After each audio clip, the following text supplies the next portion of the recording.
datang di Museum Balalompua, yang dimana dalam bahasa Makassar berarti rumah besar. Bangunan ini dulunya merupakan istana kerajaan Goa, didirikan oleh Raja Goa ke-35, Imangi-Mangi Daeng Matutu Karaiponto Nompo pada tahun 1936. Awalnya istana ini berfungsi sebagai kediaman raja dan pusat pemerintahan. Namun, pada Desember 1973, bangunan ini diresmikan sebagai museum yang menyimpan berbagai peninggalan bersejarah dan budaya kerajaan Goa. Untuk tahu lebih banyak lagi, yuk ikuti saya. Museum ini buka dari hari Senin sampai Jumat dengan harga tiket hanya Rp5.000 per orang. Nah, sekarang kita berada di Padaserang Bidalekang atau ruang depan.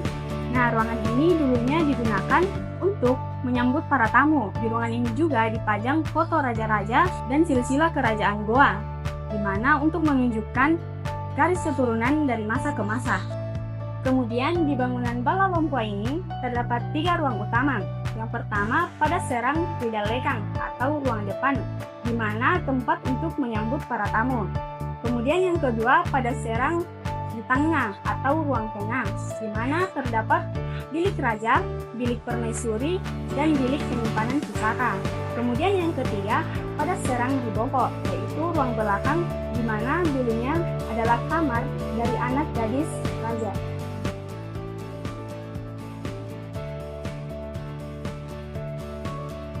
Pada Padaserang di tengah terdapat bilik raja dan bilik permaisuri yang dipisah.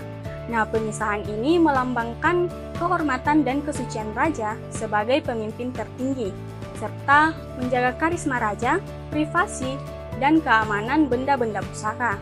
Nah, untuk tata ruang ini mencerminkan keteraturan dan hierarki kehidupan kerajaan sejalan dengan sila keempat Pancasila. Di dalam museum ini terdapat banyak peninggalan bersejarah yang mencerminkan kejayaan kerajaan Goa seperti mahkota Salakoa, keris pusaka, dan pedang kerajaan, serta alat musik yang biasa dipakai untuk tarian pakarena. Musik tradisional memiliki peran penting dalam kehidupan masyarakat Goa, tidak hanya sebagai hiburan, tetapi sebagai alat musik spiritual dan pengiring acara sakral seperti Akera Kalopoa, yaitu ritual pencucian benda pusaka kerajaan.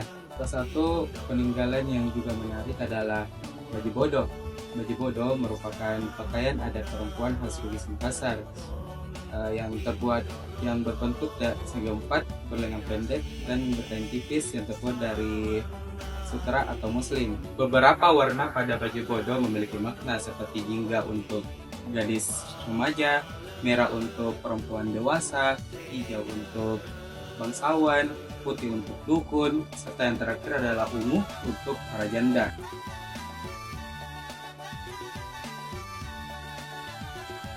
Baju Bodo mencerminkan nilai kemanusiaan dan identitas budaya yang beragam, sesuai dengan sila ketiga dan kedua Pancasila.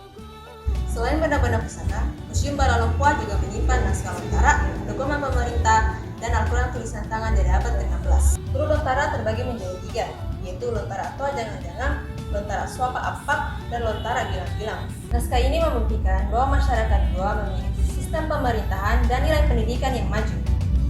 Pada masa kerajaan Goa, kehidupan rakyat diatur melalui adat tradisional dan lembaga adat yang bernama Bate Salampang atau 9 bendera.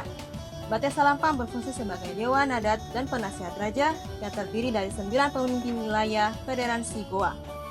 Pada masa kerajaan, lembaga ini berperan sebagai dewan penasihat lembaga legislatif dan penentu pelantikan raja baru.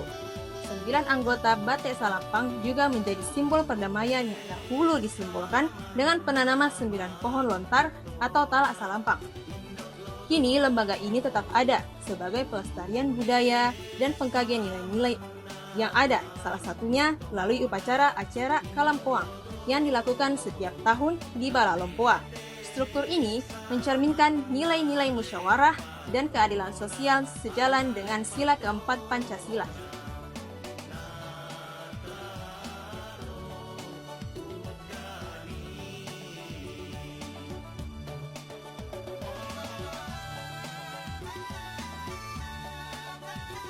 Nilai kepemimpinan di Kerajaan Goa sangat erat kaitannya dengan filosofi Siri Napace, Dua kata ini memiliki makna mendalam bagi masyarakat Bugis dan Makassar.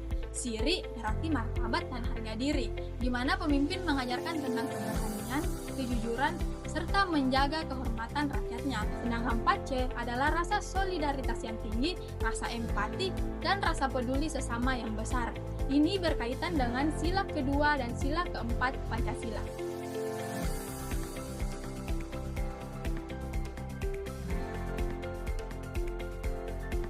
Tokoh-tokoh besar seperti Sultan Hasanuddin, Karempat Tinggalawang adalah seorang bangsawan dan cendekiawan besar.